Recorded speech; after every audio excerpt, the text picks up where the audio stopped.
Bonjour, je suis très heureux de vous retrouver. Pour ceux qui me connaissent, je suis Jean-Philippe Carrère, fondateur des Pieds à la Terre, mais je suis avant tout un chercheur et un inventeur. Et aujourd'hui, j'ai décidé de partager avec vous quelque chose que j'ai trouvé de fondamental, je pense, qui est même à la limite d'utilité publique. L'avenir me le dira. J'espère que cette vidéo sera énormément vue et énormément partagée, parce qu'elle pourrait aider énormément de gens qui souffrent au quotidien d'avoir des traitements qui ne fonctionnent pas, ou être vraiment en échec thérapeutique. Je vais vous expliquer qu'est-ce qui est pour moi la cause majeure du stress oxydatif de votre corps, mais qui est fait de façon complètement inconsciente ou qui est fait à votre insu. Voilà. C'est quelque chose que j'ai découvert par mon travail de recherche sur la vie, sur comment fonctionne la vie, les liens qu'il peut y avoir entre l'électricité et l'eau. Voilà. Et donc je me suis aperçu que dans une certaine configuration particulière, l'électricité et l'eau et les métaux lourds, c'est-à-dire que les trois ensemble, justifient à eux seuls le stress oxydatif du corps humain ou de n'importe quel corps, on va dire, que ce soit animal ou humain. Et vous le savez, ou peut-être pas, mais lorsqu'on est en stress oxydatif, il est très difficile pour le corps de s'auto-régénérer ou de s'auto-réparer. On parle même que le stress oxydatif du corps est la cause de la dégénérescence cellulaire, la cause de la plupart des maladies chroniques, des maladies aussi dégénératives. Donc vous savez, le stress oxydatif est pris très au sérieux dans le monde médical, et aujourd'hui on n'avait pas de cause commune. On savait qu'il y avait une cause multifactorielle, alors c'était soi-disant l'alimentation, on ne savait pas trop. Mais moi je vais vous expliquer une cause commune et qui peut être réalisée par l'expérience, et vous allez voir, je vais me mettre dans une maison d'habitation et vous allez voir par deux expériences très simples, je vais vous expliquer comment se crée de l'oxydation dans votre corps à votre insu. Donc vous pouvez par là même justifier pourquoi nous sommes résistants aux antibiotiques.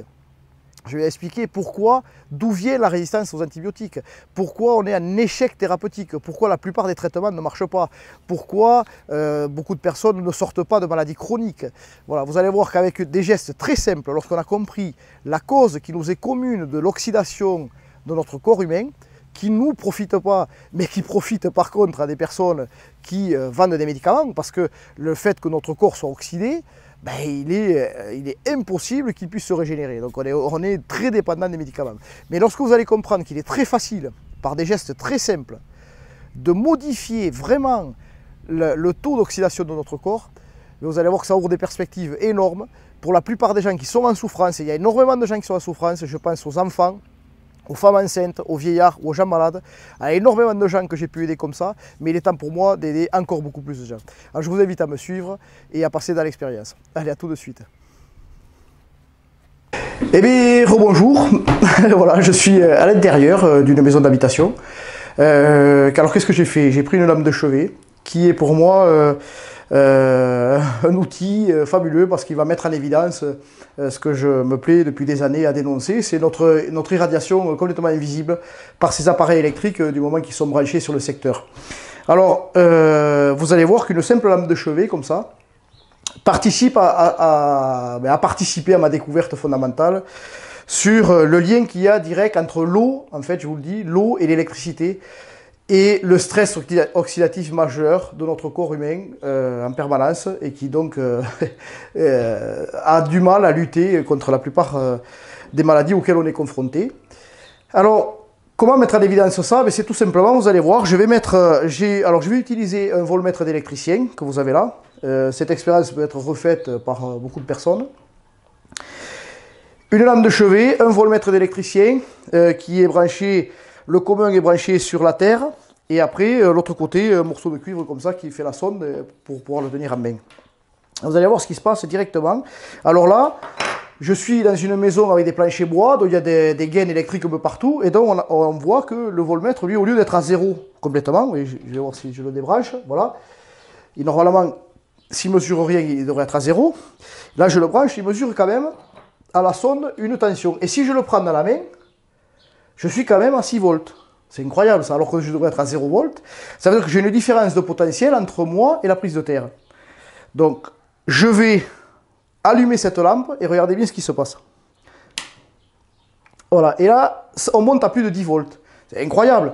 C'est-à-dire que mon corps, par induction électromagnétique, alors ça on connaît ce que c'est l'induction électromagnétique, tous les moteurs électriques marchent comme ça, par induction électromagnétique. J'ai un émetteur électrique qui est à côté, mon corps instantanément rentre en induction, ce qui induit des courants électriques. Et ça a été là ma découverte fondamentale. Le lien entre le courant électrique et l'oxydation du corps. Vous allez voir pourquoi tout à l'heure, parce que je vais faire l'expérience avec... Là, je vous explique comment on est traversé par des courants. Alors, avec un simple appareil comme ça, un petit testeur, on peut voir si la lampe rayonne. Vous voyez, on croit que parce qu'elle est éteinte, elle ne rayonne pas des champs électriques. Là, j'ai deux façons de le voir. C'est un, il y a des rayonnements par le stylo, là, cet appareil détecteur que vous trouvez sur le site internet, on en vend. Et le voltmètre d'électricien ici, qui me marque plus de 10 volts. Et vous allez voir, c'est bien elle, parce que si je rapproche la main, regardez, là on monte à 15, c'est 13, je ne sais pas combien on est, peut-être même à 60 volts, et vous voyez, je ne le vois pas très bien, mais on est au moins à 60 volts. Donc vous imaginez, là je suis traversé par des courants électriques. D'autant plus si je me mets à la terre. C'est pour ça que j'en profite aussi, où je ferai, alors c'est pas une vidéo pour vous montrer comment se protéger de ça, c'est juste une vidéo qui va vous expliquer que ça, plus de l'eau, ça crée du stress oxydatif, mais pas n'importe quelle eau. Voilà. Et il faut un troisième élément que je vous expliquerai après dans la deuxième partie de la vidéo. Là, ce que je vous dis, c'est qu'on est en permanence, dans nos maisons d'habitation, ou dans les hôpitaux, ou au travail, on peut être en permanence confronté à ces rayonnements électromagnétiques qui sont complètement invisibles. Et par induction électromagnétique, rappelez-vous de ça, nous sommes traversés par des courants. La preuve est faite quand on se met à la terre. Regardez, si je me mets ici, je touche un plot de terre et automatiquement je me mets à zéro. C'est-à-dire que mon corps automatiquement se met comme un générateur en court-circuit et là il est traversé par des courants électriques. Ces courants électriques sont à la base de l'oxydation du corps humain. Voilà, et je vais vous montrer comment d'ici quelques instants. Je vous retrouve avec un test avec de l'eau. A tout de suite. Me revoilà pour la dernière partie de cette vidéo. Dont nous avons vu tout à l'heure qu'une simple lampe de chevet émettait des champs électriques dans votre maison, mais vous avez bien sûr toute l'installation électrique d'elle-même rayonne. Et donc nous rentrons chacun en induction par rapport à ces câbles électriques et ces réseaux électriques ou les appareils qui sont branchés sur votre installation. Et donc de fait on rentre ce qu'on appelle en induction électromagnétique et donc on est traversé par des courants électriques. Donc rappelez-vous bien ça, nous sommes traversés par des courants électriques. Mais des courants électriques qui traverse l'eau. J'ai voulu m'amuser à savoir qu'est-ce que fait un courant électrique quand il traverse de l'eau. Alors vous allez voir, j'ai pris de l'eau du robinet et de l'eau pratiquement pure qui a été sortie d'un appareil que j'ai inventé parce que vous allez voir, au-delà de, si vous voulez, avoir découvert quelque chose que je pense qui est majeur et de santé publique, j'y amène aussi des solutions. Mais ce n'est pas l'objet de la vidéo, je vous parlerai plus tard de vidéos sur mes solutions. Donc j'ai pris de l'eau du robinet et une eau qui est beaucoup plus pure, on va dire. Alors on va regarder cette eau, qu'est-ce qu'elle a à l'intérieur, enfin, si elle est chargée, voilà. Qu'est-ce que c'est comme eau? Alors, parce qu'on me dit que l'eau est potable, alors c'est bien, l'eau est potable, mais potable par rapport à quoi, on ne sait pas trop, mais certainement pas par rapport à l'électricité et à ce que peut faire des courants électriques dans l'eau potable. Alors je vais vous montrer ce que fait l'électricité dans de l'eau, voilà, de l'eau potable, de l'eau du robinet et de l'eau filtrée. Alors on va regarder en premier lieu. Voilà, je vous montre, j'espère que je verrai bien au truc.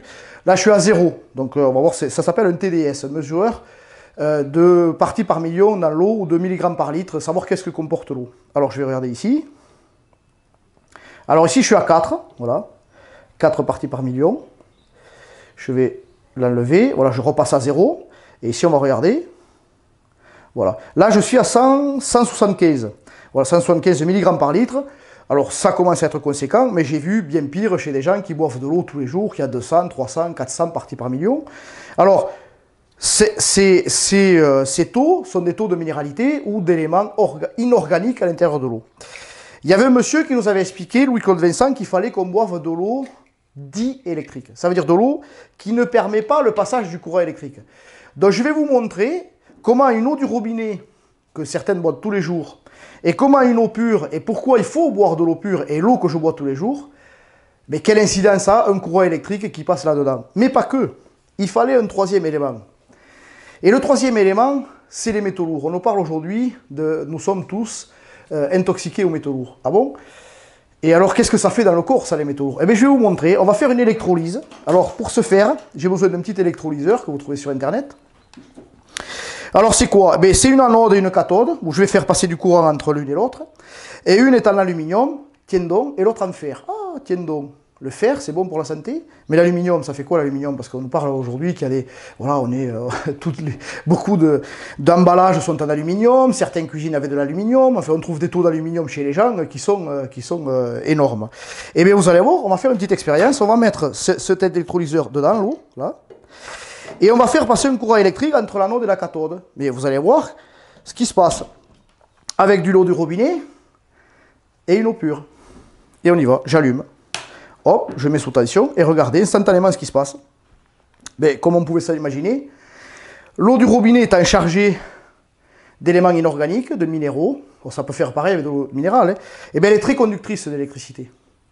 Et donc, regardez ce qui se passe entre, bien évidemment, l'oxydation, c'est quoi? C'est une perte d'électrons. Et bien les barres là sont en train de perdre des électrons. Là, j'ai vraiment le trio, l'effet cocktail que je vous disais, voilà comment se fait, à notre insu, de l'oxydation dans notre corps, qui essaye de lutter contre ça, et qui pourrait expliquer la plupart des maladies chroniques, ou des maladies auxquelles on n'arrive pas à se libérer. C'est notre environnement qui comporte ces trois facteurs. Un, notre irradiation dans nos maisons d'habitation due à l'électricité domestique, qui n'est pas blindée, donc je vous montrerai dans d'autres vidéos comment se protéger de ça. Donc c'est très important de faire attention à notre environnement électromagnétique. L'eau qu'on boit, vous voyez que l'eau du robinet aujourd'hui qui est potable pour certains, moi je veux bien qu'elle soit potable, alors elle nous tue peut-être pas tout de suite, mais en fait regardez ce qui se passe, et là ça fait même pas 1 minute ou 2 minutes que je vous parle, le courant lui commence à continuer à passer. Mais il y a aussi un deuxième phénomène, regardez l'eau pure, il n'y a rien qui se passe, parce que comme l'eau, cette eau pure ne conduit pas l'électricité, mais il n'y a pas de phénomène d'oxydation. Et nous nous sommes faits pour boire de l'eau pure. Voilà. Sinon, qu'est-ce qui se fait? Ce que je dis moi depuis des années, il se fait à notre insu des courts-circuits, je disais. L'eau minérale qu'on boit, on nous a vendu de boire de l'eau minérale tout le temps, et bien voilà ce que ça fait dans votre corps. Et le corps doit lutter contre ce stress oxydatif et doit en plus éliminer les déchets. Donc vous avez là ma grande découverte, qui est que l'effet cocktail de ces trois phénomènes, notre empoisonnement avec les métaux lourds qu'il y a partout, notre irradiation par l'électricité dans les maisons et l'eau potable qu'on nous fait boire tous les jours en disant qu'elle est potable, regardez ce que ça fait. Ça nous maintient en fait dans un stress oxydatif permanent. Et c'est ça qui nous rend malades, c'est pour ça que notre corps n'arrive pas à aller mieux. Et je peux vous dire, et vous allez voir de nombreux témoignages sur le site internet, que les gens qui suivent mes conseils, qui diminuent leur exposition aux ondes, qu'elles soient basse fréquence par les lampes de chevet ou autres chez eux, qui arrêtent de boire de l'eau du robinet, qui boivent une eau beaucoup plus pure, exempte de minéraux, et qui font bien évidemment attention à leur alimentation. Donc je remercie tous les gens qui m'ont sensibilisé sur l'alimentation. Voilà, ma grande découverte, c'est cet effet cocktail. Donc faites très attention à cet effet, partagez cette vidéo. Cette vidéo est pour moi de santé publique, doit être connue partout. Il fallait faire cette synthèse. Donc il était temps pour moi de rendre à tous cette synthèse où j'ai mis au-delà de dizaines d'années de recherche. J'ai passé ma vie en fait à chercher le pourquoi de la vie, et en cherchant le pourquoi de la vie, je suis tombé sur ça, qui est une évidence aujourd'hui pour beaucoup de gens qui me suivent, des docteurs avec qui je collabore beaucoup. Je remercie notamment le docteur Paul Hervé Riche et d'autres, je pense à lui là, mais tous les gens qui m'ont permis de faire cette synthèse. Ça n'est que du bon sens. Voilà, je vous livre ce qui est pour moi une découverte majeure à partager. Nous sommes oxydés en permanence, alors qu'on lutte contre ce stress oxydatif. On nous dit qu'il faut manger des antioxydants, des antioxydants. Moi, j'ai voulu chercher, c'est bien de manger des antioxydants, de chercher des remèdes, mais je voulais trouver la cause. Et il y a plus d'une dizaine d'années, j'ai pris ce que j'appelle la route de l'électroconscience, la route des causes. Et quand on cherche, on trouve. Et donc, c'est ce que je disais au début de la vidéo. Ce que j'ai trouvé, c'est ça. C'est que ces trois facteurs, l'électricité, l'eau potable ou l'eau chargée en minéraux et les métaux lourds, regardez ce que ça fait de l'oxydation dans notre corps, et ça c'est un phénomène physique. Donc là on peut refaire cette expérience. Je vous invite à mettre des commentaires sous la vidéo, à mettre un pouce, alors je crois que c'est ce côté gauche là, si vous avez aimé la vidéo, partagez-la, cette expérience doit être connue de tous. Je vais vous montrer un deuxième effet qui se coule, et là je remercie une des dernières découvertes que je viens de faire, c'est avec France Guillain qui parle, elle, de l'oxydation du corps et de l'inflammation, qui est le nid de l'empêchement de retour à la santé, ce qui est vrai, tout le monde le sait, l'oxydation c'est à la base de toutes les maladies dégénératives, donc il est temps que les gens prennent conscience de ça. Sortez de votre environnement, ou faites des choses dans votre environnement, ça va être l'objet de toutes mes vidéos futur et de mes solutions, vous allez voir que si vous diminuez le stress oxydatif de votre corps induit par cet environnement proche, vous allez voir que la santé revient très vite. Le deuxième effet qui se coule, c'est la température. Parce qu'il y a un élèvement de température. Et je reviens à... Alors je vais éteindre parce que là, ça fait vraiment chaud. Je suis à 85 degrés et elle va bouillir l'eau et l'autre elle est à 22. Donc je vais éteindre là. J'espère que ça se verra à la caméra, à combien je suis. Voilà, là, vous voyez 75. J'ai vu du 80 tout à l'heure, alors je sais pas, bon, ça refroidit vite, et je suis à 65 degrés, et ici par contre, je suis à 20 degrés. Vous voyez qu'il y a ce phénomène que disait France Guillem aussi, c'est l'élévation de la température de plusieurs dixièmes de degrés depuis des années. Certains se demandent pourquoi, mais moi j'ai compris. C'est notre irradiation permanente par ces ondes. Ces ondes dans lesquelles on baigne tous. Alors là, il va y avoir une polémique avec la 5G et le compteur Linky, là, qui est pour moi une très bonne chose, parce qu'il faut apprendre à bras le corps. Qu'est-ce que nous montre ce compteur Linky? Pourquoi le compteur Linky? Qu'est-ce qu'il y a derrière? Qu'est-ce que c'est que cette électricité domestique qu'on utilise tous de façon complètement inconsciente? C'est cet environnement-là, l'eau chargée que l'on boit, plus l'irradiation par les courants électriques, plus notre pollution aux métaux lourds, et pas que, parce qu'on peut faire de l'induction, on peut faire de la, si vous voulez, ce que je montre là, ça s'appelle une électrolyse, mais on peut faire de l'électrolyse avec du cuivre, avec n'importe quel métaux, vous faites une électrolyse. Voilà, donc écoutez, j'espère que cette vidéo vous a plu. Partagez-la, montrez-la. Je pense qu'on peut vraiment aider énormément de gens à aller mieux tous les jours, à guérir même, parce que j'ai énormément de témoignages de gens qui spontanément reviennent à la santé, tout simplement en changeant leur eau de boisson, en arrêtant de s'exposer chez eux. C'est surtout de ne pas dormir la nuit, mais ça je vous le dirai dans une prochaine vidéo. C'est pour moi ce qui est essentiel, c'est de dormir la nuit sans électricité. C'est fondamental. C'est limiter dans la journée au maximum notre irradiation inconsciente, mais c'est surtout dormir sans électricité et boire une eau de qualité et pas des bouteilles en plastique. C'est vu la pollution du plastique qu'il y a aujourd'hui, il y a des solutions qui existent pour avoir des centrales de traitement de l'eau à domicile. Et c'est l'objet de mon invention qui s'appelle la solution Elovie. Et je vous parlerai de cette solution très vite dans les prochaines vidéos. Je vous remercie et à très bientôt. Merci beaucoup.